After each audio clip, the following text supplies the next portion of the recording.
Tadi yang dibacakan surah Hud ya, surat yang ke-11 ayat ke-61 62 tentang kisah Nabi Soleh yang diutus ke kaumnya, kaum Samud ya. Silakan, saya mau tanya ke Pemakala dan yang lain, apa yang menjadi tujuan utama dari pendidikan? Pemakala apa? Untuk membentuk generasi yang akan datang, Pak. Generasi akan datang. Yang lain? Menjadikan seseorang agar bertakwa, memiliki akhlakul karimah. Bertakwa dan berakhlakul karimah, tadi menyiapkan generasi akan datang. Generasi akan datang yang bertakwa dan berakhlakul karimah. Baik, yang lain silakan. Agar manusia itu berpikir menggunakan akalnya serta menjadikan khalifah di muka bumi. Oke, berpikir, berakal dan sekaligus menjalankan fungsi kekhalifahan di permukaan bumi ya. Baik, yang lain? Agar dapat selamat di dunia dan di akhirat. Oke, untuk selamat dunia dan akhirat. Tujuan pendidikan untuk menyelamatkan ya kehidupan dunia dan kehidupan akhirat. Oke, ada yang lain? Apa sudah mencakup itu? Sudah istilahnya sudah apa ya? Sudah komprehensif, sudah syamil. Oke, saya kira tadi masukan kawan-kawan Anda ya memang sudah cukup komprehensif. Intinya kan memang begitu ya. Oke, kalau kita mengacu kepada Quran ya, bahwa tujuan adanya pendidikan itu yang pertama adalah pendidikan itu berfungsi, fungsi ya bukan tujuan ya. Fungsi pendidikan itu mentransfer pengetahuan ya. Jadi tujuan yang paling dasar itu adalah bagaimana kita melakukan transfer pengetahuan. Jadi guru ke murid ya, bagaimana proses mentransfer pengetahuan itu yang menjadi fungsi pendidikan. Guru yang paling pertama siapa? Guru yang paling awal, hakikat guru paling awal siapa? Orang tua. Bukan ya. Hakikat guru yang paling pertama. Iya, kenapa Allah disebut dengan Tuhan Rabbul Alamin? Karena dia pendidik. Bukankah Rabb itu artinya mendidik, menjaga, memelihara, mengembangkan, ya, mengayomi. Makanya tarbiyah dari kata-kata Rabba yurabbi ya. Itu artinya mendidik. Maka hakikat pendidik yang paling awal itu kan Allah. Coba Anda bayangkan ketika Anda lahir, itu bagaimana kemudian seorang bayi terus tumbuh dewasa ya, meskipun lewat sapihan orang tuanya. Tapi secara alamiah, bagaimana orang tua tahu kalau dia misalkan haus kemudian lapar? Maka insting itu kan Allah yang menciptakan. Ketika dia haus lapar dia nangis. Orang tua baru tahu kalau itu adalah permintaan, kalau dia harus minum dan kemudian makan kan. Tapi itulah Allah itu akan mendidik, memelihara, menjaga, mengembangkan. Dan orang tua itu hanya merupakan perpanjang tangan Allah.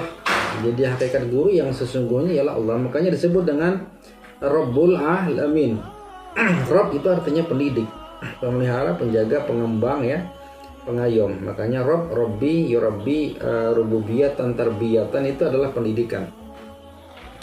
Dan kemudian malaikat ketika mengajari Nabi Muhammad juga sebagai guru. Jadi gurunya Nabi Muhammad siapa? Ya lewat malaikat. Dan malaikat itu terus mengajari Muhammad lewat Al-Quran yang dia bawa dari Allah. Dan kemudian dicek and recheck oleh malaikat apa yang menjadi hafalan Nabi Muhammad, terutama di bulan Ramadan seperti bulan sekarang ya. Momen ketika itu yang Rasulullah terus diuji oleh malaikat Jibril sebagai guru Nabi Muhammad. Dan ketika Nabi Muhammad mengajarkan kepada sahabat, maka Nabi Muhammad juga merupakan guru bagi sahabatnya. Yang kemudian sahabat juga menghafal Quran, diajari bagaimana penafsiran pemahaman Quran. Dan karena itu ya Nabi Muhammad merupakan guru juga di kalangan sahabat dan para pengikutnya ya pada saat itu. Dan terus temurun sampai kemudian kepada kita. Dan guru kita yang mengajari kita. Jadi makanya guru-guru kita ya itu merupakan pewaris para nabi yang juga berfungsi untuk meneruskan transformasi dan transfer pengetahuan.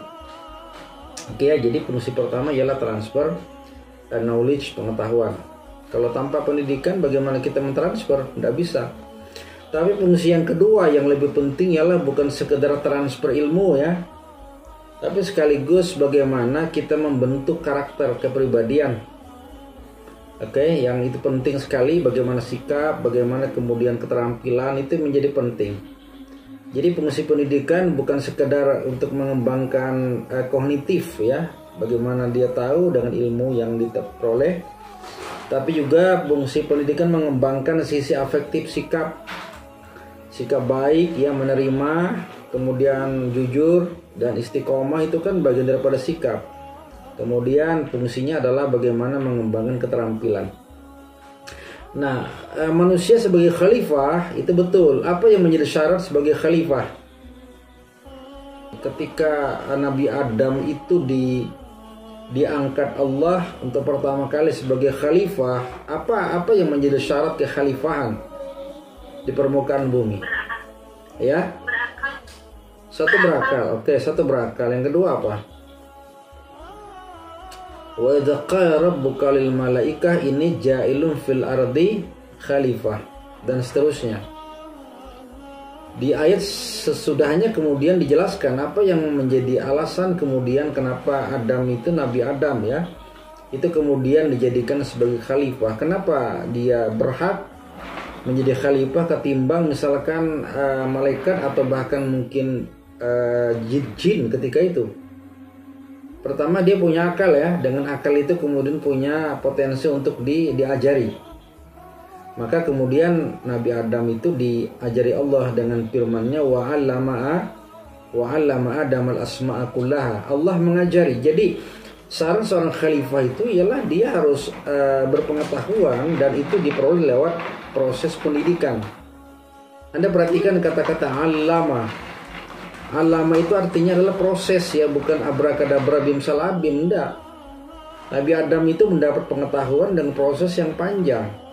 Allah mengajari dengan proses, ada mekanisme yang harus ditempuh. Makanya kata-katanya alama itu menunjukkan ada sebuah proses yang panjang yang harus ditempuh ketika orang harus belajar meraih pengetahuan. Jadi syarat khalifah ialah dia harus tahu ya, dan bisa diajar dengan sejumlah banyak pengetahuan. Yang kedua, dia harus punya keterampilan ya.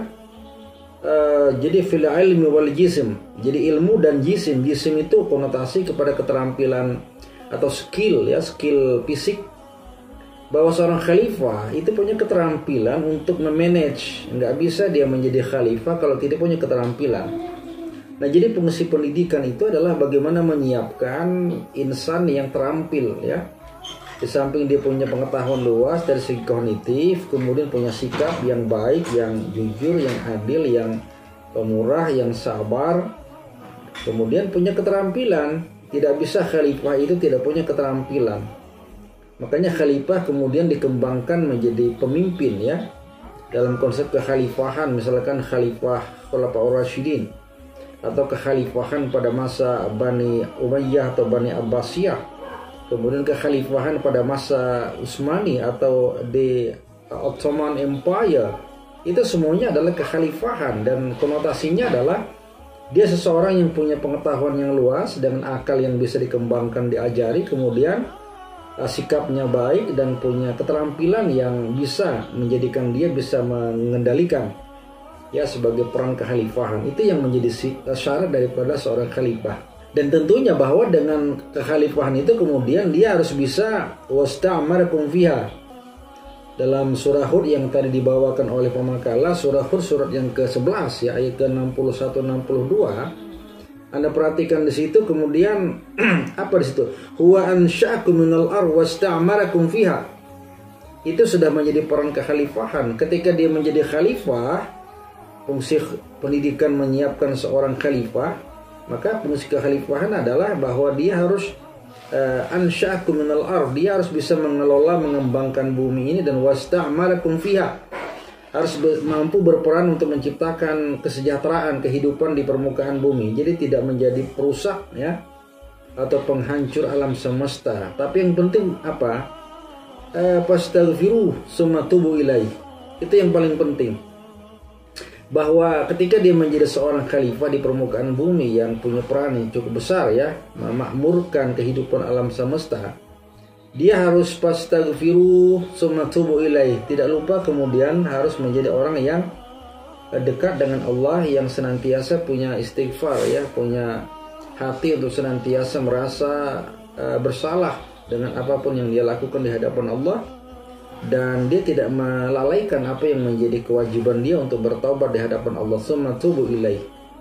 Inna rabbi qarib mujib. Allah itu maha dekat dan Allah akan memberikan jawaban atas segala permintaan. Jadi fungsi yang paling akhir adalah bagaimana kita bisa menjadi hamba Allah yang dekat dengan Allah, yang pandai beristighfar dan kemudian bertobat sesegera mungkin. Tadi kawan Anda mengatakan bahwa apa yang menjadi fungsi pendidikan agar kita bisa meraih apa tadi? Keselamatan, kehidupan dunia dan oke. Masih ingat doa sapu jagat apa? Rabbana atina fid dunya hasanah. Ya, itu kan doa sapu jagat. Rabbana atina fid dunya hasanah. Ya Allah, berikan kepada kami kebaikan di dunia, wa fil akhirati hasanah, juga kebaikan pada kehidupan di akhirat. Kalau waqina adzabannar, hindarkan dari siksa. Itu sudah luar biasa. Tidak ada yang paling paling lengkap ya, kecuali doa itu. Makanya disebut dengan doa apa? Doa sapu jagat. Ya, semuanya dapat lah. Coba persoalan dunia apa? Yang penting baik dalam kehidupan dunia. Apapun urusan dunia, pokoknya kita baik. Dan juga baik pada kehidupan akhirat.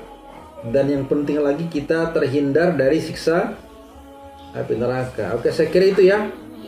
Jadi intinya bahwa fungsi pendidikan selain mentransfer pengetahuan untuk mengembangkan sisi kognitif, jangan lupa pendidikan juga mengembangkan sisi sikap dan terakhir keterampilan. Tapi semuanya kemudian akan membentuk kita sebagai pribadi yang